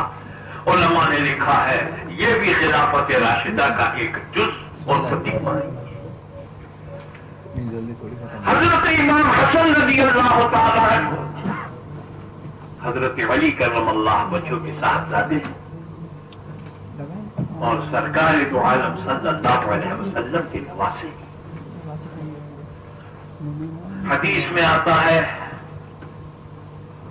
کہ حضور اکرم صلی اللہ علیہ وسلم نے ایک مرتبہ جب حضرت امام حسن رضی اللہ تعالی عنہ چھوٹے اور حضور اکرم صلی اللہ علیہ وسلم نے تو ان دونوں صاحبزادوں کا زمانہ وہی دیکھا جبکہ یہ دونوں صاحبزادے چھوٹے بلکہ بہت چھوٹے، اس لیے کہ ان دونوں صاحبزادوں کی پیدائش 1 سال کے فرق سے سن 3 ہجری 4 ہجری میں ہوئی۔ 3 اور 4 ہجری میں پیدائش ہے، دونوں میں غالباً 11 مہینے کا فرق ہے، اور حضور اکرم صلی اللہ علیہ وسلم نے دنیا سے پردہ فرمایا ہے 10 ہجری کے بعد۔ اس کا مطلب یہ ہے جب حضور دنیا سے تشریف لے جا رہے ہیں تو ایک صاحبزادے کی عمر 7 سال ہے، ایک صاحبزادے کی عمر 8 یا 6 کے قریب ہے۔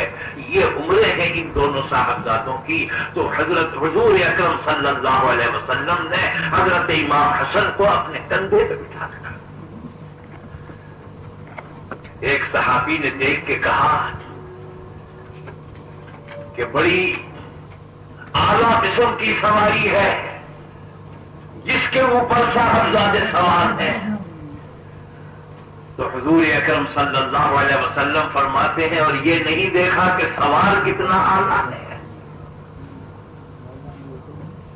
میری مراد یہ ہے کہ حضرت امام حسن اور حضرت امام حسین رضی اللہ تعالیٰ عنہ سے جو محبت ہے سرکار دو عالم صلی اللہ علیہ وسلم کو، وہ اولاد سے بھی زیادہ ہے۔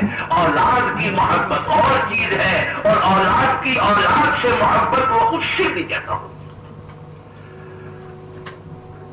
حضرت امام حسن رضی اللہ تعالیٰ، حضرت امام حسین رضی اللہ تعالیٰ، دونوں چھوٹے ہیں۔ حضرت امام حسن رضی اللہ تعالیٰ عنہ کے بعد مشوروں سے یہ معلوم ہوتا ہے کہ اللہ تعالیٰ نے ان کو بے انتہا بصیرت اور معاملات کو سمجھنے کی صلاحیت دی تھی۔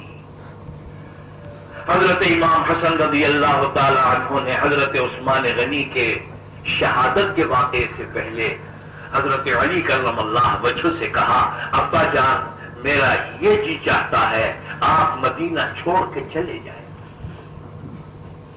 کوئی ایسا واقعہ نہ پیش آ جائے کہ بعد میں دوسروں کو غلط فہمی ہو۔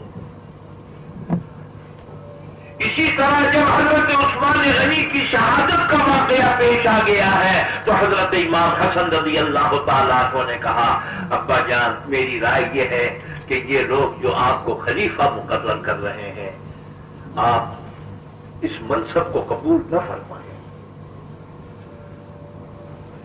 یعنی وہ یہ دیکھ رہے تھے کہ حالات کس قسم کے سامنے آنے والے ہیں، اس سے ان کی بصیرت اور ان کی فراست ایمانی کا پتہ چلتا ہے۔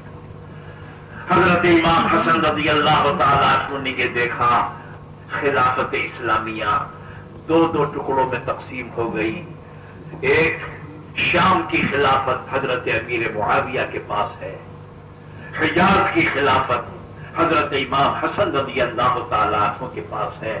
انہوں نے یہ فیصلہ کیا خلافت ایک ہو جائے، لہذا وہ خلافت انہوں نے امیر معاویہ کے سپرد کر دی اور اس کے بعد خلافت سے دستبردار ہو گئے۔ اب خلافت صرف ایک ہے۔ حضرت امام حسن رضی اللہ تعالیٰ عنہ کی یہ بھی سب سے بڑی قربانی ہے کہ انہوں نے مسلمانوں کے اجتماع کی اور مسلمانوں کی وحدت کی خاطر خلافت سے دستبردار ہو کر امیر معاویہ کے حوالے کر دیا۔ یہ لکھا ہے کہ یہ سن عام الجماعہ کہلاتا ہے، یعنی مسلمانوں کی شیرازہ بندی پھر ہو گئی، جو دو حصوں میں خلافت بٹ گئی تھی اب پھر خلافت ایک ہوتی۔ حضرت امیر معاویہ رضی اللہ تعالیٰ عنہ کا زمانہ بڑا طویل زمانہ ہے اور حضرت امیر معاویہ رضی اللہ تعالیٰ عنہ اب تن تنہا خلیفہ ہے۔ یہ لفظ خلیفہ میں اس لیے استعمال کر رہا ہوں کہ ہمارے یہاں سربراہ کو امیر یا خلیفہ ہی کہتے ہیں، ورنہ امیر معاویہ کے زمانے سے در حقیقت خلافت ختم ہو گئی ہے اور بنو امیہ کی بادشاہت کا دور شروع ہو گیا ہے، خلافت راشدہ ختم۔ لیکن اس کا یہ مطلب نہیں، لوگ کہتے ہیں کہ یہ 30 سال تو خلافت چلی، جب 30 سال خلافت چلی تو 30 سال میں جب ناکام ہو گئی، اب یہ علماء اور مولوی حضرات کیسے کہتے ہیں کہ بھئی اسلامی حکومت قائم کرو اور قانون اسلام کا بناؤ اور ضابطہ اسلام کا قائم کرو؟ میاں 30 سال سے زیادہ تو چلا نہیں، یہ بھی دھوکہ ہے۔ اور آپ کو شاید یاد ہوگا اب تو کہنے والے بھی رخصت ہو گئے۔ ایک تو سکندر مرزا صاحب نے ارشاد فرمایا تھا کہ جو نظام 30 سال بھی نہیں چلا ٹھیک طریقے پر، کیوں اب اس کو قائم کرنے کی کوشش کی جا رہی ہے اور کیسے ہو سکتا ہے کہ اب اسلامی قانون جاری ہو۔ اور دوسرے شخص ایوب خان کے زمانے میں وزیر قانون ہوا کرتے تھے منظور قادر، جن کا پچھلے دنوں انتقال ہو گیا۔ مجھے یاد ہے کہ جب انہوں نے اس قسم کا بیان دیا تھا تو ہمارے اسد ملتانی مرحوم نے ایک شعر کہا تھا، انہوں نے فرمایا جو کچھ چاہے کہے منظور قادر، جو کچھ چاہے کہے منظور قادر، وہی ہوگا جو ہے قادر کو منظور، وہی ہوگا جو ہے قادر کو منظور۔ یہ بات غلط کہی، خلافت راشدہ کے ختم ہونے کا یہ مطلب ہرگز نہیں ہے کہ اسلام کا قانون اب دنیا میں رائج نہیں رہا. یاد رکھیے، خلافت راشدہ سے لگا کر آج تک بہت سی ایسی ریاستیں موجود ہیں کہ وہاں سرزمین ریاست پر اللہ کا قانون جاری ہے، خدا کا قانون جاری ہے، خدا کا ضابطہ جاری ہے، قرآن و سنت کے قوانین جاری ہیں، اور ایسا کوئی ایک مہینہ بھی 1400 سال میں نہیں گزرا کہ اس دنیا کے اندر اسلام کے قوانین جاری نہ رہے. حتیٰ کہ ہندوستان کی بھوپال کی ریاست، حیدرآباد دکن کی ریاست، بہاولپور کی ریاست، عام طور پر ان کے یہاں طریقہ فیصلے کا قوانین ان کے یہاں قرآن و سنت پر مبنی تھے. ریاست قلات، ریاست سوات، تیر کی ریاست، سعودی عرب اور سارا تقریباً عالم اسلام، یہ قوانین جاری نہیں ہیں. مگر کہنے والا آپ کو دھوکہ اس طریقے پہ دیتا ہے. خلافت راشدہ کے ختم ہونے کے بعد ملوکیت قائم ہو گئی، شورائیت ختم ہو گئی. کیا مطلب؟ قوانین قرآن و سنت ہی کے جاری رہے، حاکم کا انتخاب جو مسلمانوں کی رائے سے ہوتا تھا وہ ختم ہو گیا، بلکہ وہ باپ کے بعد بیٹا، بیٹے کے بعد پوتا، پوتے کے بعد پڑپوتے کا طریقہ جاری ہو گیا، لیکن قانون قرآن و سنت ہی کا جاری رہا. یہی بات ہوئی نا. اس کا مطلب یہ ہے، یہ کہنا صحیح نہیں ہے کہ قانون قرآن اور قانون سنت جو ہے وہ دنیا میں فیل ہو گیا، وہ تو 1400 سال میں جاری رہا. فیل کیا چیز ہوئی؟ زیادہ سے زیادہ یوں کہیے کہ اب شورائی طریقہ نہیں رہا، جس کو آپ جمہوریت کہتے ہیں. اچھا، اب ساری دنیا جو ہے بادشاہتوں کے خلاف ہے. بادشاہتوں کو لوگ ہٹانے کی کوشش کر رہے ہیں. یورپ والے بھی آپ سے یہ کہتے ہیں کہ بھئی حاکم کا انتخاب جمہوریت کے طریقے پہ ہونا چاہیے، شورائیت کے طریقے پہ ہونا چاہیے. صرف اتنی سی بات ہے، قانون خدا کا اور رسول کا موجود ہے.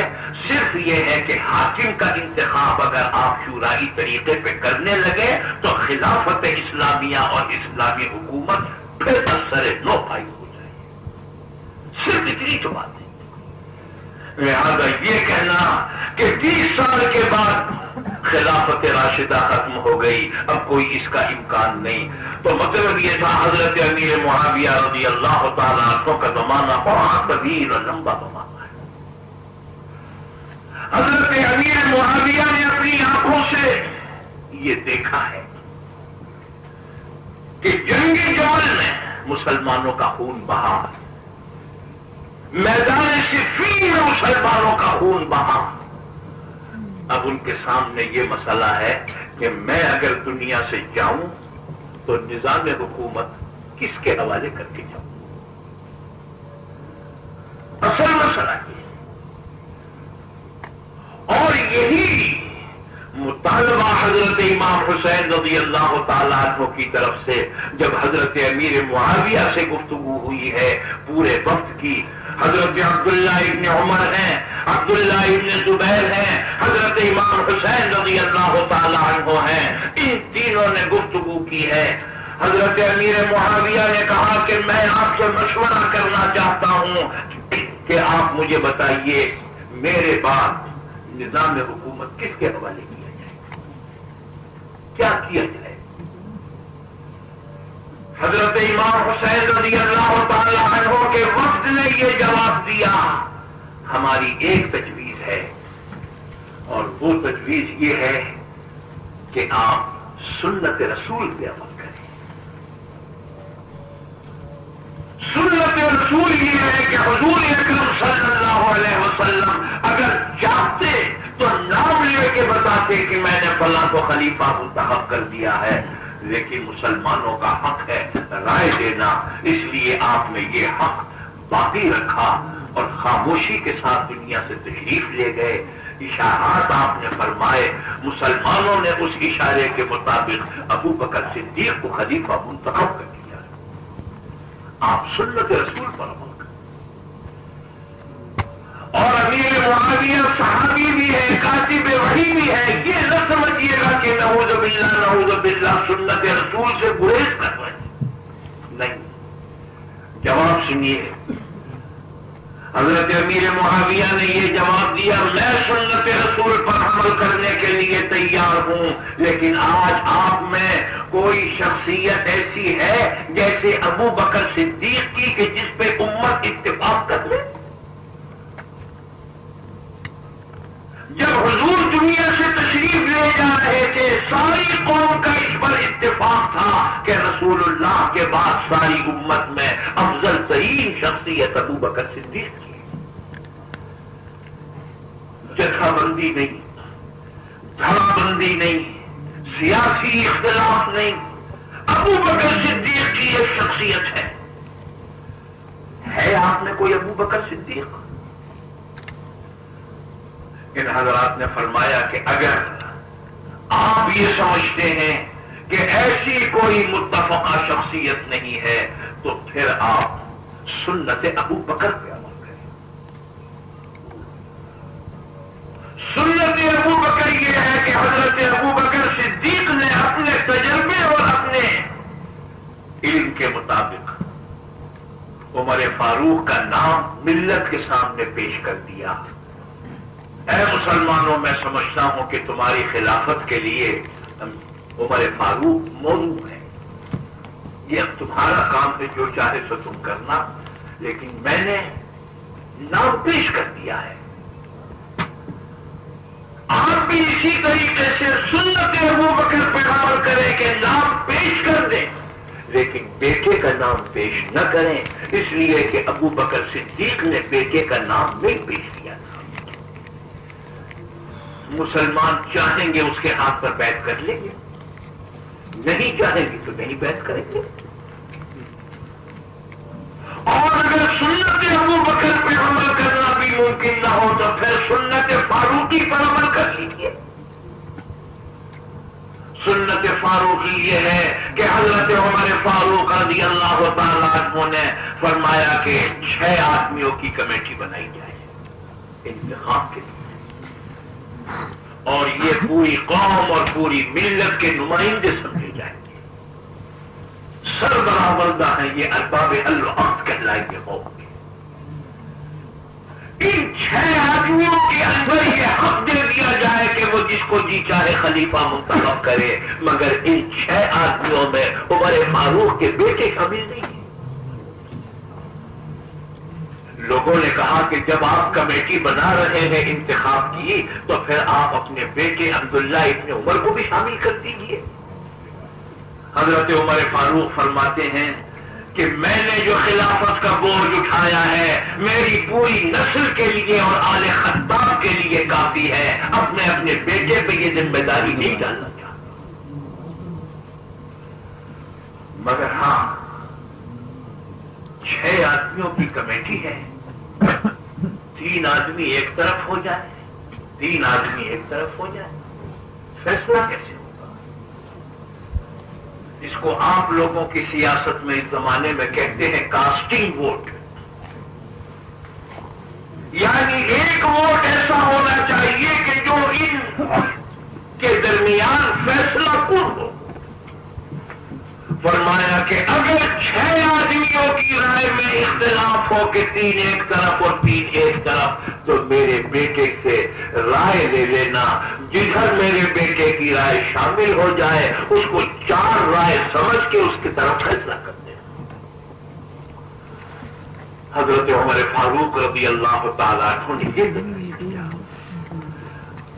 ہمارے بہت سے روشن خیال اور پڑھے لکھے لوگ یہ سمجھتے ہیں کہ ساری سیاست یورپ سے آئی ہے، حالانکہ یورپ والوں نے ساری سیاست اسلام سے سیکھی ہے۔ مصر کے ایک عالم نے لکھا ہے کہ انتخاب حاکم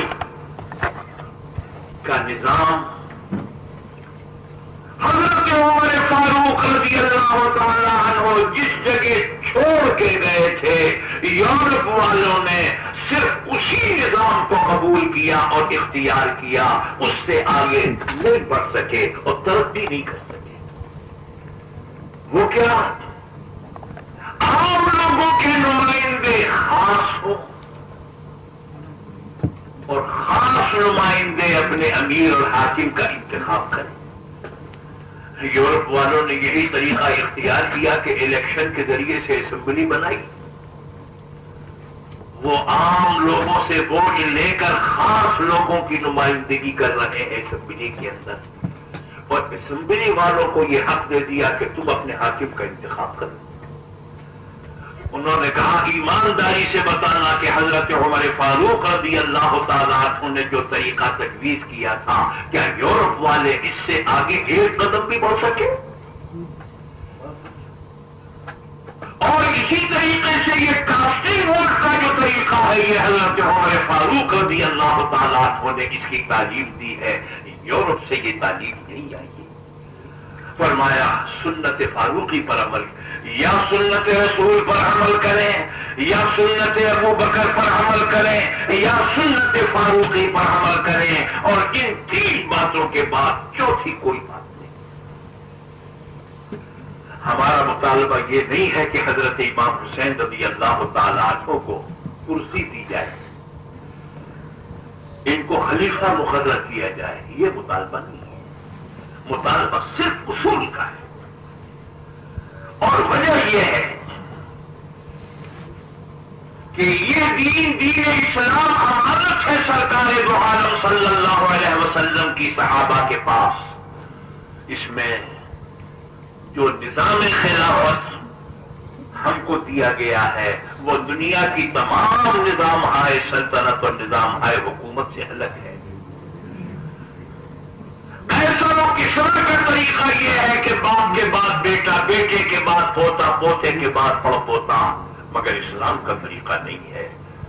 اگر آج باپ کے بعد بیٹا اور بیٹے کے بعد پوتے کا طریقہ اختیار کر لیا گیا تو پھر بتائیے خلافت اسلامیہ اور قیصر و کسریٰ کی حکومت میں کیا فرق باقی رہے گا؟ اس لیے یہ مسئلہ اصول کا مسئلہ ہے، دین کا مسئلہ ہے۔ ہمیں اس میں اختلاف ہے، یا سنت رسول پر عمل کیجئے، یا سنت ابو بکر پر عمل کیجئے، یا سنت فاروقی پر عمل کیجئے۔ حضرت امیر معاویہ کے سامنے یہ چیز ہے کہ میں یہ سب کچھ کرنے کو تیار ہوں، لیکن میری سمجھ میں دو طریقے آتے ہیں۔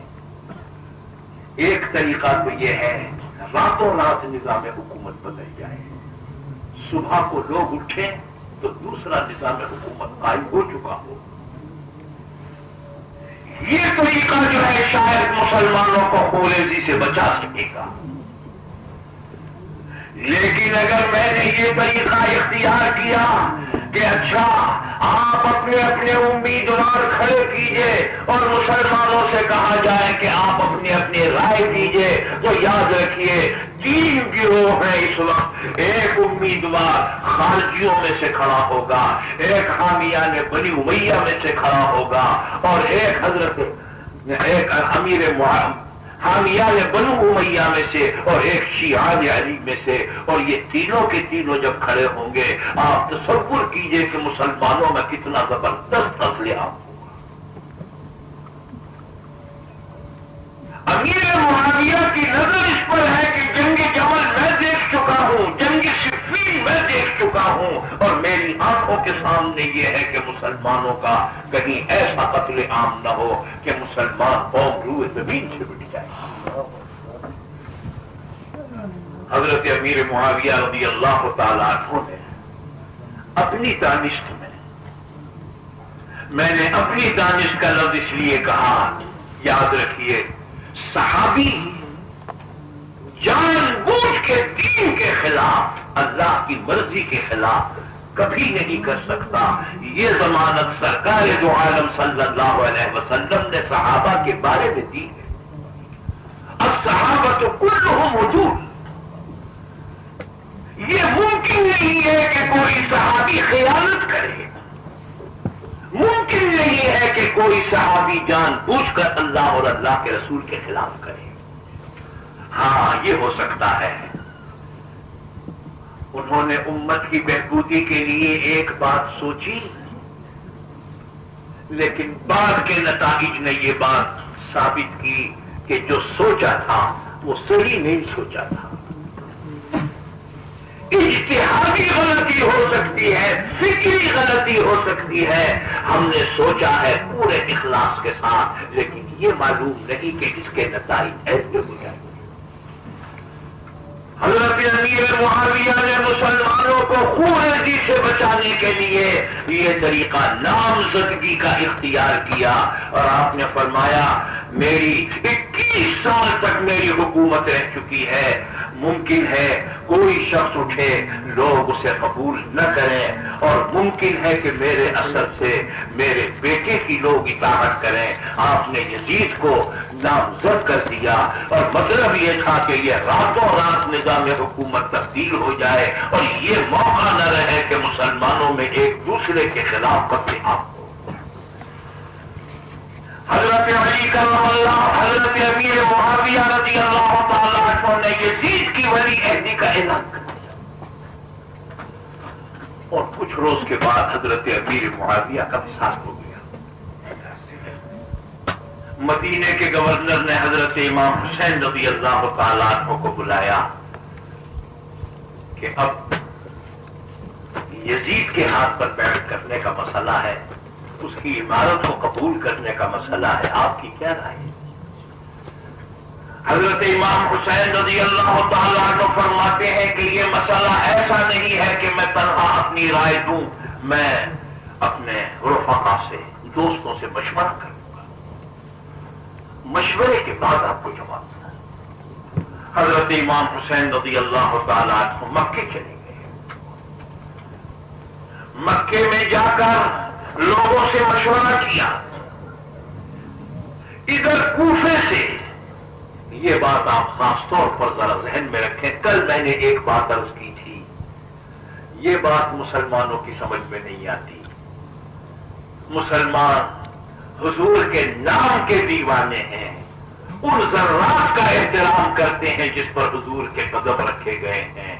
یہ آپ کے خاندان اور آپ کی اولاد کو قتل کرنے کی جسارت کیسے ہوئی؟ کن لوگوں نے کی؟ لیکن یہ معلوم ہو جائے گا کیوں. کوفے کے لوگ یہ لکھ رہے ہیں کہ آپ یہاں تشریف لائیے، ہم آپ کا ساتھ دیں گے. کوفے میں کون لوگ ہیں؟ جب حضرت علی کرم اللہ وجہہ نے چارج لیا ہے خلافت کا مدینے میں، تو انہوں نے یہ فرمایا کہ مدینے میں جو ہنگامہ آرائی ہوئی ہے عثمان غنی کی شہادت پر، اس نے مسجد نبوی کو بے عزت کیا ہے، روضہ رسول کو بے عزت کیا ہے، دیار رسول کو بے عزت کیا ہے. لہذا میں دارالخلافہ مدینے سے اٹھا کر کوفے لے جاؤں. دعا کیجیے کہ اللہ تعالی ہمیں اور آپ کو عمل کی توفیق عطا فرمائے. اللهم ارنا الحق حقا وارزقنا اتباعه وارنا الباطل باطلا وارزقنا اجتنابه وصلى الله تعالى على خير خلقه محمد وآله واصحابه اجمعين برحمتك يا ارحم الراحمين. تیار کردہ پاک ریکارڈنگ، پہلی منزل کریم سینٹر صدر کراچی. فون نمبر 567812 فرمایا کہ یار ہے یا رب تو میرا اور میں تیرا یار رہوں. یار ہے یا رب تو میرا اور میں تیرا یار رہوں. مجھ کو فقط تجھ سے ہو محبت، خلق سے میں بیزار رہوں. مجھ کو فقط تجھ سے ہو محبت خلق سے میں بیزار رہوں، ہر دم ذکر و فکر میں تیرے مست رہوں، سرشار رہوں، ہر دم ذکر و فکر میں تیرے مست رہوں، سرشار رہوں، ہوش رہے مجھ کو نہ کسی کا تیرا مگر ہوشیار رہوں، اب تو رہے بس قدم آخر ورد زبان میرے الہ، لا الہ الا اللہ، لا الہ الا اللہ، لا الہ الا اللہ، لا الہ الا اللہ، لا الہ الا اللہ، لا الہ الا اللہ، محمد رسول اللہ۔ تیرے سوا معبود حقیقی کوئی نہیں ہے، کوئی نہیں، تیرے سوا معبود حقیقی کوئی نہیں ہے، کوئی نہیں، تیرے سوا مقصود حقیقی کوئی نہیں ہے، کوئی نہیں، تیرے سوا مقصود حقیقی کوئی نہیں ہے، کوئی نہیں، تیرے سوا موجود حقیقی کوئی نہیں ہے، کوئی نہیں، تیرے سوا مشہود حقیقی کوئی نہیں ہے، کوئی نہیں، اب تو رہے بس قدم میں آخر ورد زبان